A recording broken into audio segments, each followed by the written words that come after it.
Hello students, my name is Gaurav and I am the co-founder of Nexus classes. As promised आज के video से हम लोग science का सिलेबस जो 10th ICSE का है वो स्टार्ट करने लगे हैं। आज के वीडियो में जो वो पहला चैप्टर है फोर्स का, उसके साथ हम लोग स्टार्ट करेंगे। तो without wasting any time let's start the video. तो सबसे पहली बात, फोर्स को समझने के लिए हमें समझना पड़ेगा कि मोशन क्या होता है। ठीक है, बिना बहुत ज़्यादा डिटेल्स में जाते हुए मोशन के बारे में मैं ये बोलूँगा कि एनीथिंग विच इज़ मूविंग, ठीक है जी, anything which is moving is said to be in motion. वो ऑब्जेक्ट जो चल रहा हो, फॉर एग्जांपल ये इंसान है, ये सामने की तरफ चल रहा हो कोई भी स्पीड से, 2 मीटर पर सेकंड से, 3 मीटर पर सेकंड से, 4 मीटर पर सेकंड से, किसी भी स्पीड से चलने को हम क्या बोलते हैं? मोशन का नाम देते हैं।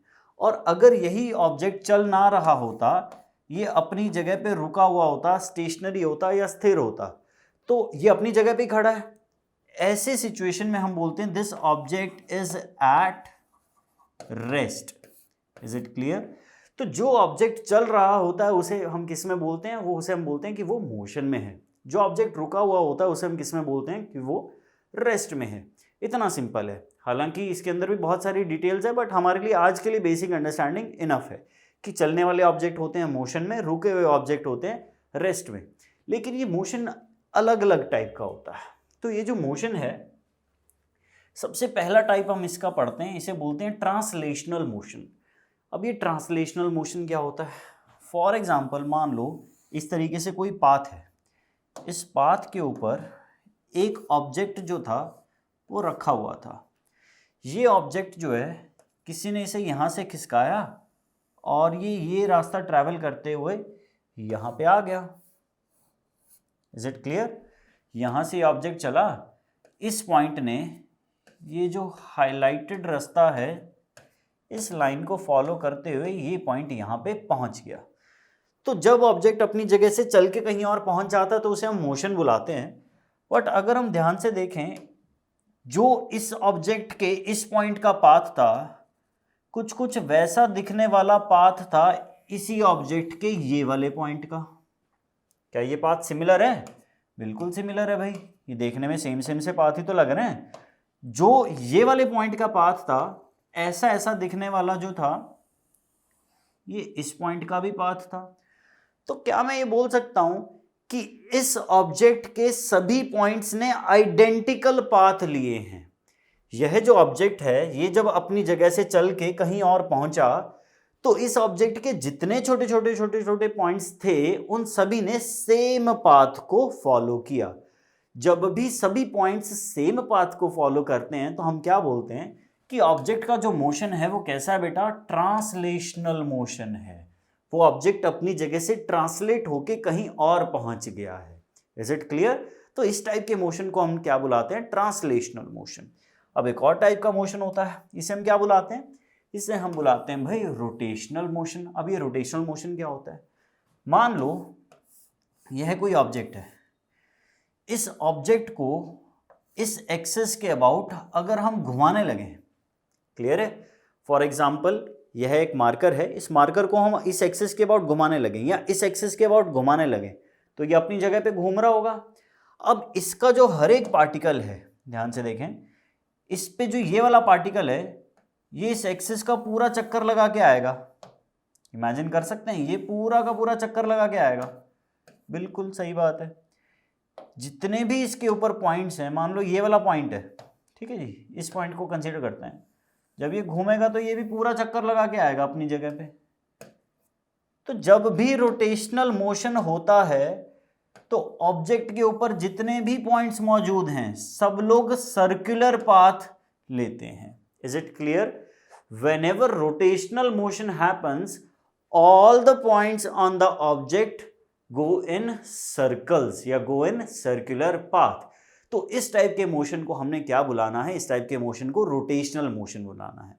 अगर सबका आइडेंटिकल लीनियर पाथ हो तो उसे ट्रांसलेशनल मोशन बुलाते हैं। अगर सबका आइडेंटिकल सर्कुलर पाथ हो तो उसे क्या बुलाते हैं? हम रोटेशनल मोशन बुलाते हैं।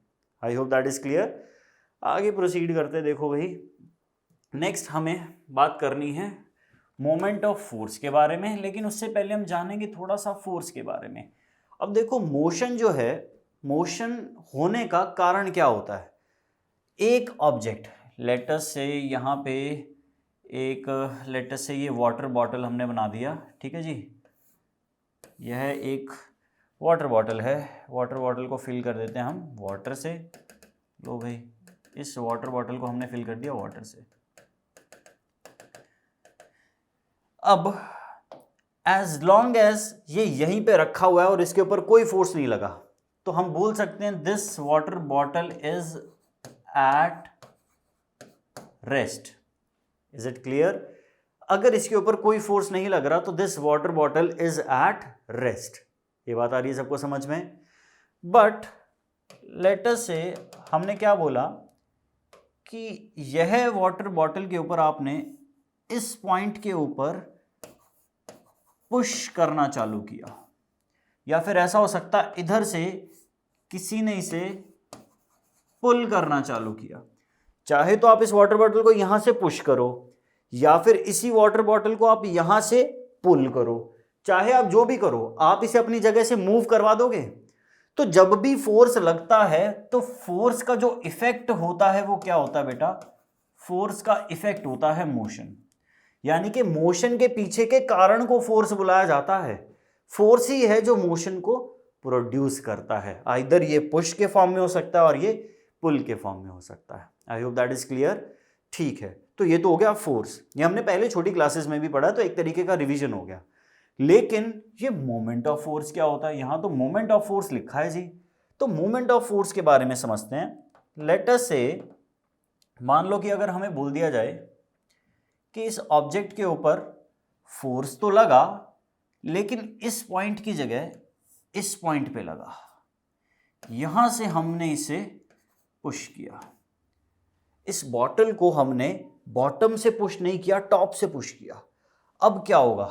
अगर हम इसे टॉप से पुश करते हैं यार, तो ये वाटर बॉटल इवेंचुअली क्या है? नीचे गिर जाएगी, राइट? तो यहां से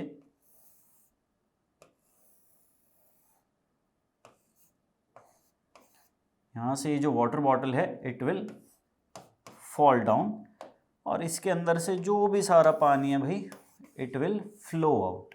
इज इट क्लियर? तो आप इमेजिन करो, पुश करने का मतलब हमने क्या किया था? फोर्स अप्लाई किया था। अब फोर्स अप्लाई करने के दो कॉन्सिक्वेंस हुए, या तो ऑब्जेक्ट सीधा चला यानी कि ट्रांसलेटरी मोशन, या वो अपनी जगह से रोटेट कर गया यानी कि रोटेशनल मोशन, या फिर इसे हम बुला सकते हैं टर्निंग इफेक्ट। इसे हम क्या बुला सकते हैं बेटा? टर्निंग इफेक्ट भी बुलाया जा सकता है। तो फोर्स का क्या पर्पस है? ऑब्जेक्ट को अपनी जगह से हटा के किसी दूसरी जगह पे लेके जाना यानी कि मोशन प्रोड्यूस करना, या फिर एक रोटेशन या एक टर्निंग इफेक्ट प्रोड्यूस करना। तो हमने बोला ये जो टर्निंग इफेक्ट ऑफ फोर्स है, इस टर्निंग इफेक्ट ऑफ फोर्स, इस टर्निंग इफेक्ट ऑफ फोर्स को बेटा हम क्या बुलाते हैं? इसे मोमेंट ऑफ फोर्स बुलाया जाता है। इसका एक और नाम है, इसे हम टॉर्क के नाम से भी जानते हैं। दोनों बिल्कुल सेम बातें हैं, चाहे आप इसे टॉर्क बुलाओ चाहे आप इसे मोमेंट ऑफ फोर्स बुलाओ, दोनों में किसी प्रकार का कोई अंतर नहीं होता। तो आई होप आपके समझ में आ गया हो कि मोमेंट ऑफ फोर्स होता क्या है। मोमेंट ऑफ फोर्स होता है बेटा रोटेशनल इफेक्ट या टर्निंग इफेक्ट ऑफ फोर्स, या फिर इसे बुलाते हैं हम टॉर्क के बराबर। थोड़ा और डिटेल में जानते हैं हम कि ये जो टर्निंग इफेक्ट है ये किन किन फैक्टर्स के ऊपर डिपेंड करता है। फॉर एग्जांपल मान लो यहाँ पे एक पत्थर है और इस पत्थर के ऊपर एक बड़ी सी लकड़ी रखी हुई है, ठीक है जी। एक पत्थर है और इसके ऊपर हमने क्या किया, ये दिस इज ग्राउंड, ग्राउंड के ऊपर हमने एक पत्थर रखा हुआ है and there is this a very heavy rock which is placed. यहाँ पे एक रियली हैवी स्टोन रखा हुआ है, ठीक है। अब हम क्या करना चाहते हैं यार, हम इस स्टोन को लिफ्ट करना चाहते हैं। तो अगर मैं आपसे पूछूं यार आप इस स्टोन को लिफ्ट करना चाहते हो